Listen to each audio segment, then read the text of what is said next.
ہجامہ کی زیادہ اپلیکیشن جو ہیں وہ پین مینجمنٹ میں ہوتی ہیں. تو پین کو سمجھنا جو ہے وہ سب سے زیادہ ضروری ہے. دنیا میں سب سے زیادہ جو دوائیاں استعمال ہوتی ہیں وہ پین سے متعلق ہی ہوتی ہیں، کیونکہ بہت ساری سمٹمس میں آدمی اپنے علاج میں تاخیر کر لیتا ہے لیکن پین کو فوری ٹریٹ کرنا چاہتا ہے. دنیا میں سب سے زیادہ ٹریٹمنٹ بھی ارلی ٹریٹمنٹ بھی پین سے متعلق ہوتی ہے، اور سب سے زیادہ مس مینجمنٹ بھی پین کے امراض میں ہی ہوتی ہے.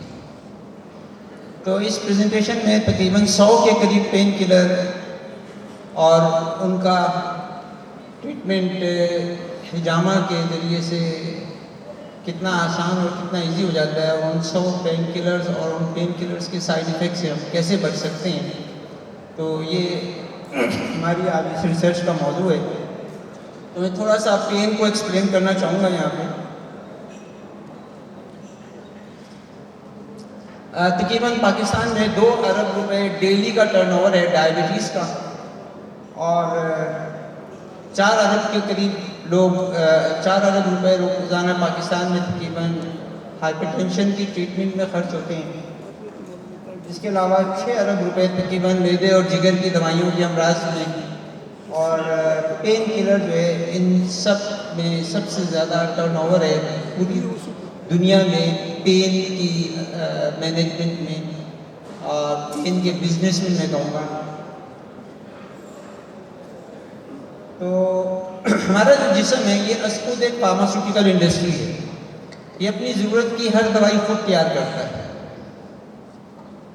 انسولین، گلوکاگون، انٹرفیرون، ہسٹامین، نیورو ٹرانسمیٹرز، سارے vitamins, vitamin D, vitamin B12، ہر دوائی جسم خود تیار کرتا ہے.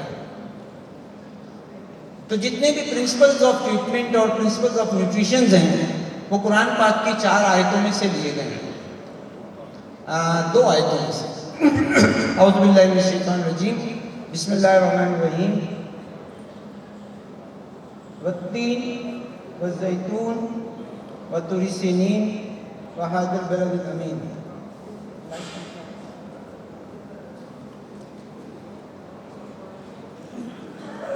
ان 4 چیزوں کو اللہ تعالیٰ نے ذکر کر کے فرمایا لقد خلقنا الانسان فی احسن تقویم. تو اسی وقت سے یہ بات ریسرچ شروع ہو گئی کہ انسانی تقویم کو ڈیفائن کرنے کے لیے اللہ تعالیٰ نے انہی 4 کی قسم کیوں کھائی ہے. تو ان 2 آیتوں میں اتنا کانٹینٹ ہے کہ اگر میں 5 سال بھی اگر آپ کو سناؤں تو اس کا کانٹینٹ ختم نہیں ہوگا ان 2 آیتوں کا. انجیر، زیتون، طور سینین، ھذا البلد الامین. تو 2 باتوں پہ ریسرچ ہوئی کہ اتنی ساری نعمتیں چھوڑ کے اللہ تعالیٰ نے انسانی تقویم کو ڈیفائن کرنے کے لیے انہی 4 کو کیوں بولا اور اسی سیکوینس کے ساتھ کیوں بولا. اور انہوں نے اس کے اوپر کتابوں کی کتابیں لکھ ڈالی، اور ایک کنکلوژن یہ سامنے آیا کہ انسانی ساخت جو ہے وہ انہی چیزوں سے بنی ہے. والتین، انجیر، تو جو بیسٹ امائنو ایسڈز اور کاربوہائیڈریٹس ہیں، پولیسیکرائڈز ہیں، وہ جس سے جسم کی تشکیل ہوئی ہے وہ انہی 2 میں پورے کے پورے موجود ہیں. انسانی ساخت 20 امائنو ایسڈ سے بنی ہے. ساری چیزوں میں وہ بائی پارٹس تو موجود ہیں لیکن ایز اے ہول انجیر میں موجود ہیں. اور جتنے باڈی میں لپڈز ہیں جن کو ہضم کرنے کے لیے جگر کو کوئی خاص زحمت نہیں کرنی پڑتی وہ زیتون میں موجود ہے. ساری باڈی کے جتنے بھی لوبریکینٹس ہیں وہ اس کی سورس زیتون ہے. طور سینین وہ پہاڑ ہے جس پہ اللہ تعالیٰ نے اپنی تجلی ڈالی. اللہ تعالیٰ کون ہے؟ اللہ نور السماوات والارض. تو جب اس نور کی تجلی اس پہاڑ پر پڑی ہے تو وہ الیکٹرولائٹ میں کنورٹ ہو گیا. تو اس کی سورس باڈی کے جتنے ارضی مادے ہیں، منرلز ہیں، الیکٹرولائٹس ہیں، اس کی سورس پہ وہ طور سینین. ھذا البلد الامین سے یہاں مکے کی زمین مراد ہے، اور مکے کی زمین سے زمزم مراد ہے. 70 سے 80% باڈی کمپوز ہے پانی پر، تو کیونکہ انسانی خمیر ان 4 چیزوں سے اٹھایا گیا، اسی لیے اللہ تعالیٰ نے انسانی تکوین کو ڈیفائن کرنے کے لیے انہی 4 کی قسم کھائی ہے۔ اب حجامہ میں اس کی اپلیکیشن آپ آخری سلائیڈ میں دیکھیں گے کہ حجامہ کی جو ٹائپس ہیں اور اس میں ان آیتوں کا پین مینجمنٹ کے اندر ان کانٹینٹ کا کیا رول ہے، وہ میں کنکلوڈنگ سلائیڈ میں آپ کو ایکسپلین کروں گا۔ اب ہم تھوڑا سا پین کو سمجھنا چاہیں گے۔ پین، جیسے بھی میرے 2 ساتھیوں نے بات کی کہ سیل انجری باڈی سیل سے بنی ہے، اور سیل میمبرین جو ہے جسم کے سیلز میں جو بھی چیز داخل ہوتی ہے وہ سیل میمبرین کے تھرو داخل ہوتی ہے، اور ہر چیز کے ریسیپٹر سیل میمبرین پر ہوتے ہیں۔ سوڈیم، پوٹیشیم، گلوکوز، تمام ادویات، ان کے باڈی پہ سیلز کے اوپر ریسیپٹرز موجود ہوتے ہیں۔ اب یہ سیل میمبرین جب بھی بریک ہوگی تو ریٹینوکسن بنے گا، پروسٹاگلینڈن بنے گا، وہ پین کرے گا۔ رابرٹ ڈالر کالر جس کو ہم کہتے ہیں، برم، درد، بخار، جلن، سوزش، تو یہ پروسٹاگلینڈنس کی وجہ سے ہوتی ہے۔ تو جتنے بھی پین کلر ہیں یہ جب بھی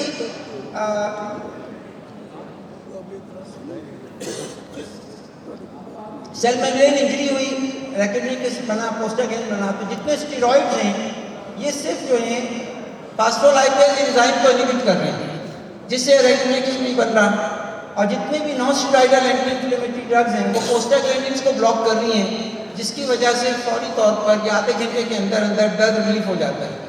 لیکن بیک گراؤنڈ میں سیل انجری کنٹینیو ہے کہ جب تک ہم سیل انجری کو نہیں بلاک کریں گے، کوئی سیل میمبرین اسٹیبلائزر نہیں لیں گے، اس وقت تک ہمیں NSAID سے یا اسٹیرائڈ سے یا ایسیٹامینوفین سے ارلی سمپٹومیٹک ریلیف تو ملے گا، لیکن پین دوبارہ 8-10 گھنٹے بعد دوبارہ ہو جائے گا۔ تو مریض آگے کہے گا ڈاکٹر صاحب جب تک میں آپ کی دوائی کھاتے رہتا ہوں تو مجھے ریلیف ہوتا ہے، اور جیسے میں دوائی چھوڑتا ہوں مجھے پہلے سے زیادہ ورم، درد، بخار ہو جاتا ہے۔ اس لیے کہ ہم نے کیمیکل بلاکرز تو دیے ہیں، انزائم بلاکرز تو دیے ہیں، ہے نا، پازیٹیو ایجنٹ تو ہم نے پین کے روکے ہیں، لیکن جو اس کی روٹ کاز ہے سیل میمبرین اسٹیبلائزر، جس وجہ سے سیل انجری ہو رہی ہے، ہم نے اس کو بلاک کرنے کی کوشش نہیں کی۔ تو مجھ سے پہلے جو میرے 2 ساتھیوں نے بات کی اس کا ایک انڈائریکٹ آنسر یہ بھی ہے کہ ہم پازیٹیو ایجنٹ کو، سیل میمبرین کے جو پازیٹیو ایجنٹ ہیں، حجامہ کے ذریعے سے ان کو ہٹا دیتے ہیں، جس سے سیل انجری رک جاتی ہے، اور جب سیل میمبرین اسٹیبلائزر کا ایفیکٹ آتا ہے تو نہ ہمیں اسٹیرائڈ دینا پڑتا ہے، نہ NSAID اس کی مینجمنٹ میں دینا پڑتا ہے۔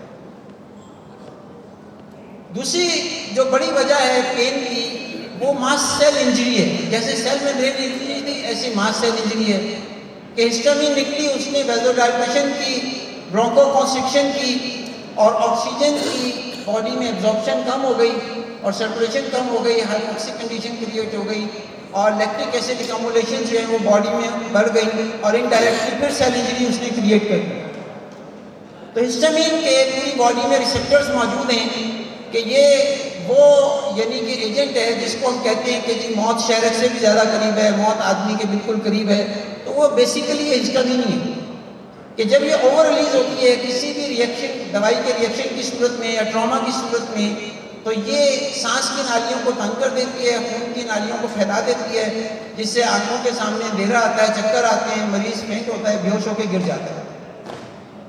تو اب یہاں پہ ہم ہسٹامین کے ریسیپٹر بلاکر تو دے رہے ہیں، H1 بلاکر دے دیے، H2 بلاکر دے دیے، خارش فوراً رک گئی، اور جناب کسی بھی دوائی کا ریئیکشن فوری طور پہ رک گیا، نزلہ فوری طور پہ رک گیا، سانس کا پھولنا فوری طور پہ رک گیا ان H1 H2 H3 بلاکر دینے سے۔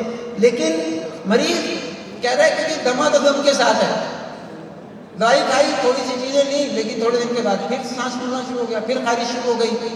تو ہم نے ماس سیل اسٹیبلائزر نہیں دیے، ہم نے صرف اس کی ہسٹامین کو بلاکر، ہسٹامین بلاکرز دیے، جس کی وجہ سے ارلی سمپٹومیٹک ریلیف تو ہوا ہے، لیکن بعد میں اس اینٹی ہسٹامین کی وجہ سے جو سیڈیشنز ہوئی ہیں، جو میموری لاس ہوا ہے، اور جو برین کے اندر اس کے سائڈ افیکٹس آئے ہیں، اور باڈی میں اس کے جو ایڈیما ہوا ہے، وہ اس دوائی اس علاج سے کہیں زیادہ خطرناک مریض کے لیے ثابت ہوتا ہے۔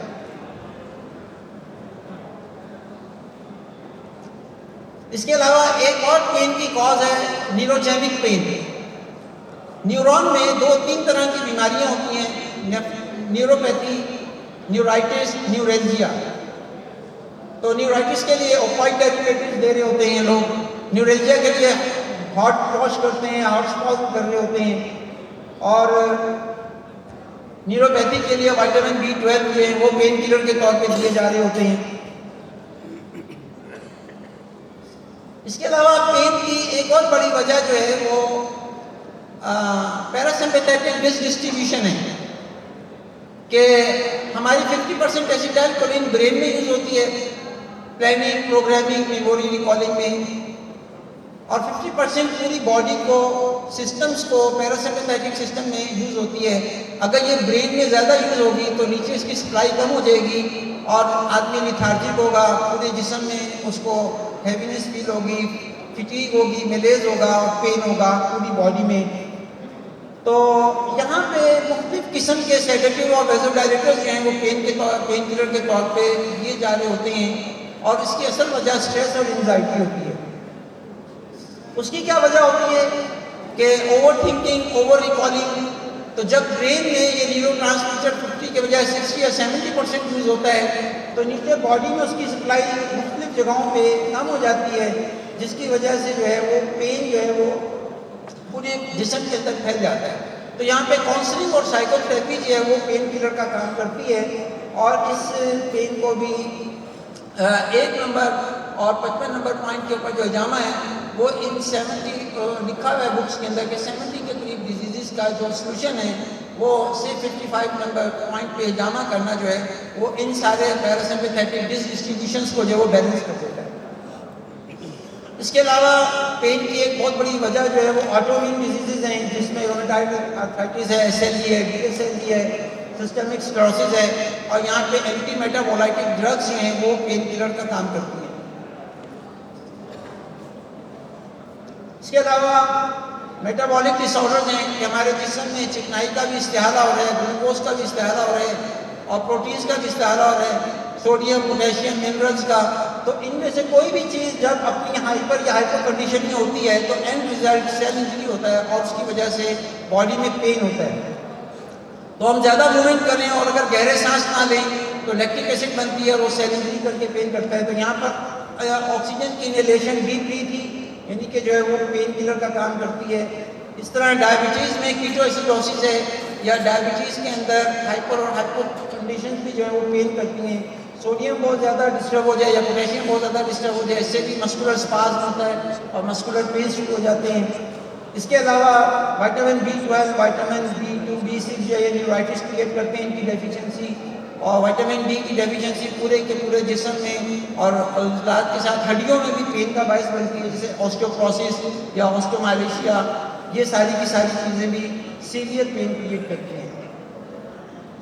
جتنے لوگوں کو بھی گردے فیل ہوتے ہیں، جگر فیل ہوتا ہے، اتفاق سے ان کے جگر اور گردے میں 90% پیشنٹ میں کوئی ڈیزیز نہیں ہوتی، صرف کیا ہوتا ہے کہ ان کی آنتوں میں روزانہ جو آٹا چاول کھانے کی وجہ سے ایک بیریئر کریٹ ہو جاتا ہے، جس کی وجہ سے نئی غذا جذب نہیں ہوتی اور پوری باڈی کا میٹابولزم ڈسٹرب ہوتا ہے اور ٹاکسیسٹی کریٹ ہوتی ہے۔ لیور کا ایک فنکشن ڈیٹاکسیفیکیشن ہے، جس کی وجہ سے لیور اپنے ریزروائرز یوز کرتا رہتا ہے، وہ انٹسٹائنل ایبزارپشن یا میزنٹرک ایبزارپشن نہ کرنے کی وجہ سے اسے نئی ڈائٹ نہیں ملتی اور جس کو وہ میٹابلائز کر سکے، تو وہ اپنے ریزروائرز زیادہ یوز کرتا ہے، جس کی وجہ سے وہ پھر کچھ عرصے کے بعد سروسس میں چلا جاتا ہے، اور پھر ٹاکسک میٹیریل جب زیادہ ریلیز ہوتے ہیں تو کڈنی پہ لوڈ بڑھتا ہے، جس کی وجہ سے رینل فیلئر اور ہیپیٹک فیلئر میں پیشنٹ چلا جاتا ہے، اور اگر اس کو ارلی ڈائگنوز نہ کرے تو یہ پھر سیروسس اور اسائٹس تک اور ایسوفیجل ورائسس تک بات جاتی ہے۔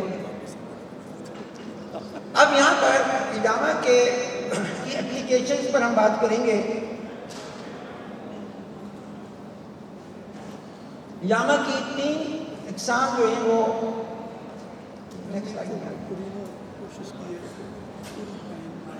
سوری، یہ جو ہجامہ کی سلائڈ ہے یہ اس کے نیچے میں آپ کو وربلی بتا دیتا ہوں کہ اللہ تعالیٰ نے ہر چیز کا ایک ہی راستہ رکھا ہے۔ دیکھنے کا ایک راستہ ہے، سننے کا ایک راستہ ہے، بولنے کا ایک راستہ ہے، سوچنے کا ایک راستہ ہے. تو وہ اللہ شفا کے 2 راستے کیوں بنا دیتا ہے؟ یا کامیابی کے 2 راستے کیوں بن جائیں گے؟ ایک ہی راستہ ہے، اور وہ یہ ہے کہ پوری کائنات میں جتنی موومنٹ ہو رہی ہے اس کو ہم طبیعیات کہتے ہیں، فزکس. اور جو موومنٹ باڈی کے اندر ہو رہی ہے اس کو ہم فزیولوجی کہتے ہیں. اور جو شخص اس فزکس سے فزیولوجی کو ٹھیک کرنا جانتا ہے، مینٹین کرنا جانتا ہے اور ریلیٹ کرنا جانتا ہے، وہ فزیشین کہلاتا ہے. طبیعیات، طبیعت اور طبیب. لاز آف نیچر یہ ہیں کہ پہلا موسم اللہ تعالیٰ نے خشک بنایا، جنوری، فروری، مارچ. اور جب یہ خشکی بہت زیادہ بڑھتی ہے تو یہ ویسکولر کریکس پیدا کرتی ہے، جس سے بلیڈنگ اور اوزنگ شروع ہو جاتی ہے، بلیڈنگ ڈس آرڈر شروع ہو جاتے ہیں.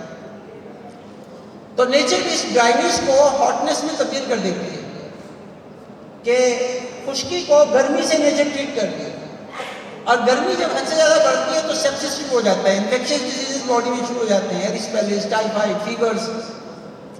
اور جب یہ ہاٹنس باڈی میں بڑھتی ہے تو نیچر اس کو رطب موسم لا کے اور موسم میں برسات لا کے ہاٹ ڈس آرڈر سارے ٹریٹ کر دیتی ہے.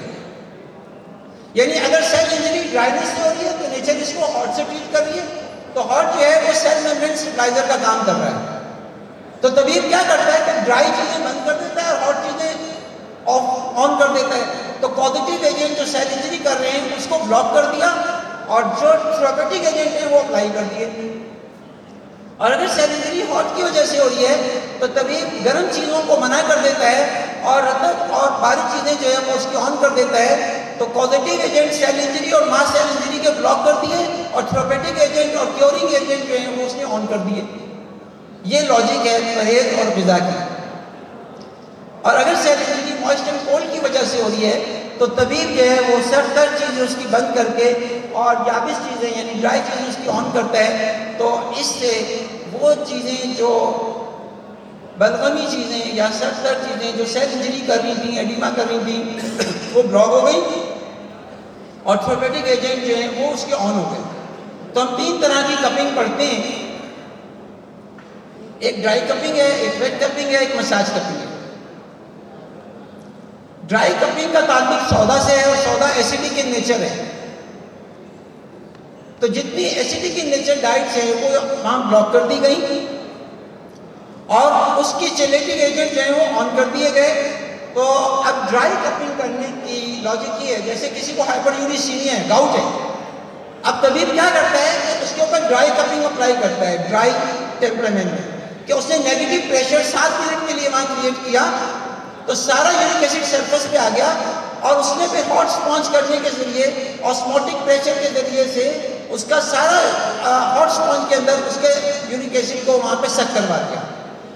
تقریباً 2 سے 3 اپلیکیشن میں کرونک سے کرونک گاؤٹ جو ہے وہ ٹھیک ہو سکتا ہے اگر اس لاجک کے ساتھ پیشنٹ کے پین کو ٹریٹ کیا جائے. اسی طرح سے اس کی سمٹمس پیشنٹ پہ یہ آتے ہیں کہ اس کو ہیٹ انٹالرنس ہوتی ہے، گرمی زیادہ لگتی ہے، برداشت نہیں ہوتی، پیاس بہت زیادہ لگتی ہے، پانی پینے سے پیاس نہیں بجھتی. تو اب اس میں وہ ڈرائی ڈائٹ اس کی بند سوداوی غذائیں بند کر دیتا ہے، یعنی ڈائٹ 1 2 بلاک کر دیتا ہے اور ڈائٹ 3 اور 4 کو آن کر دیتا ہے اور وہ تھراپیوٹک ایجنٹ کے طور پہ کام کرتی ہے. ماس سیل اسٹیبلائزر کا کام بھی کرتی ہے، سیل میمبرین اسٹیبلائزر کا بھی کام کرتی ہے اور پیشنٹ کی ڈیزیز ریلیپس نہیں ہوتی. تو صفراوی اور دموی حالتوں میں ویٹ کپنگ کی جاتی ہے جو یہاں پہ لاسٹ لائن کے اندر شاید تھوڑا سا آپ کو نظر آ رہا ہے. اور اس میں پیشنٹ جو ہے صفراوی حالتوں میں، دموی حالتوں میں، دیکھیں ہجامہ کی لاجک کہاں سے آئی ہے کہ آپ نے اس بات صاحب نے فرمایا کہ میں معراج پہ گیا اور وہاں پہ جتنے لوگوں پہ سے میں گزرا طبقات میں سے سارے فرشتوں نے مجھے ہجامہ ایڈوائز کیا کہ اپنی امت کو ہجامہ ایڈوائز کرو. عرب لوگ تھے، ریت پہ رہتے تھے، ٹھیک ہے، اونٹ اور بکرے زیادہ کھاتے تھے اور کھجوریں زیادہ کھاتے تھے، صفراویت دمویت بڑھ جاتی تھی اور جیسے ہجامہ کرتے تھے وہ ہیٹ لاس ہوتا تھا اور طبیعت بیلنس آ جاتی. تو ہجامہ کا ایک مفہوم ہے حجم، یعنی بیلنسنگ کرنا. ان کیفیات کی بیلنسنگ سب سے اچھی ہجامہ سے کی جاتی ہے. اس لیے آپ نے فرمایا کہ تم جتنی بھی قسم کے علاج کرتے ہو ان میں سب سے بہترین علاج ہجامہ ہے. ابھی ایک اسی ہوٹل میں ایک بہت بڑی کانفرنس ہوئی، اس میں میرے سامنے جو میرے سامعین تھے وہ تقریباً 500 کے قریب ڈاکٹرز تھے، FCPS ڈاکٹرز تھے. تو انہوں نے مجھے یہ کہہ کے تعارف کر کے بلایا کہ جی آلٹرنیٹیو میڈیسن کے لیے جو ہے نا یہ صاحب بات کریں. تو میں نے آلٹرنیٹیو میڈیسن کی اپنے مقالے کے ساتھ تھوڑی سی ڈیفینیشن بھی کی ان کے ساتھ، ان کی انٹرنل ڈسکشنز کے اندر کہ what is the alternative medicine. تو میں نے ان کو یہ بات کہی کہ دیکھیں اسٹینڈرڈ میڈیسن کو سمجھیں پہلے آپ کہ اسٹینڈرڈ میڈیسن کیا ہے، پھر آلٹرنیٹیو میڈیسن آپ کو سمجھ میں آ جائے گی. ہم نے کہا کہ انسانی جسم خود ایک فارماسیوٹیکل انڈسٹری ہے. تمام ضرورت کی جو دوائیں ہیں وہ جسم خود تیار کرتا ہے، اور یہ جتنے بھی فزیولوجیکل ایکشنز ہیں یہ 37 ڈگری سینٹی گریڈ پر مینٹین ہوتے ہیں. جیسے ہم نے کہا کہ جی انسولین، گلوکاگون، اینٹی باڈیز، تمام نیورو ٹرانسمیٹرز، وائٹامنز باڈی خود تیار کرتی ہے اپنی ضرورت کے ایز پر نیڈ کہ دن میں کیا پیدا کرنا ہے، رات میں کیا پیدا کرنا ہے، سردی میں کیا پیدا کرنا ہے، گرمی میں. تو جسم اس کو خود پیدا کر رہا ہوتا ہے. تو وہ دوائی جو جسم خود پیدا کرتا ہے اپنی ضرورت کے لیے یا علاج کے لیے، اس کو ہم کہتے ہیں اسٹینڈرڈ میڈیسن. اور اگر اسی انٹرفیرون کو یا اسی انسولین کو اگر ہم کسی بایولوجیکلی کسی اور اینیمل سے اس کی ریپلیسمنٹ کر لیں تو یہ فرسٹ آلٹرنیٹیو ہوگا، اور اگر ہم لیب میں سینتھیٹیکلی اس کو بنائیں تو یہ سیکنڈ آلٹرنیٹیو ہوگا. تو شفا نہ ملنے کی ایک وجہ یہ بھی ہے کہ ہم لوگ اللہ تعالیٰ کی بنائی ہوئی چیز کو اور حضور صلی اللہ علیہ وسلم کی ریکمنڈیشن کو کہتے ہیں آلٹرنیٹیو میڈیسن، لا حول ولا قوت الا باللہ. اور اپنی سنتھیٹک بزنس بیس ماڈل کہتے ہیں جی اسٹینڈرڈ میڈیسن. تو ہم سوچیں نا ہمارا کیا لیول ہے کہ اللہ تعالیٰ یہ بات ڈکلیئر کر رہے ہیں کہ اللہ تعالیٰ نے عقل کے 100 حصے کیے اور 99 حصے حضرت محمد صلی اللہ علیہ وسلم کو عطا کیے، اور آپ کے ایک اشارے میں کیا طاقت ہے کہ چاند کے 2 ٹکڑے ہوتے ہیں. اس ریکمنڈیشن کو نعوذ باللہ من ذالک ہم کسی اور سینس میں دیں اور اپنے جو 50 سالہ ریسرچ کی بیس پہ کہی ہوئی بات کو ہم کہہ دیں گے یہ اسٹینڈرڈ. تو ہمیں اس بات کو سوچنا پڑے گا. تو آخر میں سلیمی صاحب کا بہت مشکور ہوں اور ان سارے آرگنائزرز کا بہت زیادہ مشکور ہوں. اور یہاں آپ کی خدمت میں ایک بات عرض کروں کہ ماشاءاللہ سلیمی صاحب نے ایک پلیٹ فارم ماشاءاللہ تشکیل دے دیا ہے نیشنل کونسل فار طب کے پلیٹ فارم پہ ویب سائٹ کی صورت میں، جہاں پر ہم اپنا پیشنٹس کا ڈیٹا ڈالیں اور اس میں ہماری وہ یونیورسٹیز ساتھ دے رہی ہیں جو کہ دیں گی، جو کہ اس سارے